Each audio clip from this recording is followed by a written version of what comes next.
继续来关心这纪录片国有器官，伊是咧讲中国甲人摕器官的代志。这影片呢，伫咧台湾放送了后，煞接到炸弹的恐吓。这刑事局统计是拢总有28件恐吓的案件，对电影影园到文化部拢受到威胁。国安局是分析讲，即马中国就是看海咧管制咱的自由。台湾人若准互人锁定是台独，要去一寡立场靠我中国的所在，一定得爱正细腻。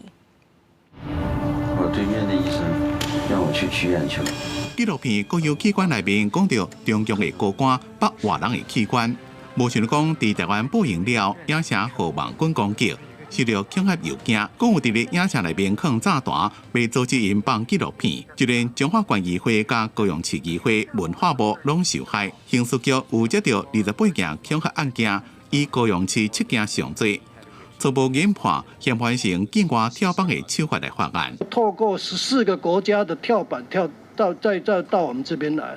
那这个包括这一次包括有14个机构，公部门还有私部门的机构有接到这些邮件。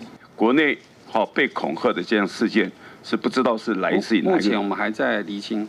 针对网络攻击的幕后首脑是个人的行为，也是中共政权伫咧操作，警方也搁伫咧调查。但是国安局分析，中共对台湾的长手管辖，伫台湾内部营造反独促统。你会关心，若是个人被列做台独分子名单内面，中共是不是透过长手管辖伫国外掠人，搁再由亲中的国家协助引渡？引渡是有前提的哈，必须是司法犯罪。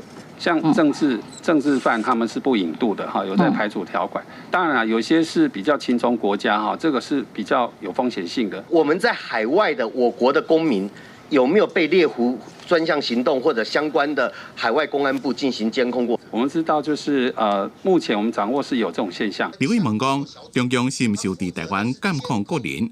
张万斌表示，有掌握到中共是要发展组织，抑个协力者伫台湾有资料的行为，各项单位有继续伫咧收集相关资料。记者综合报道。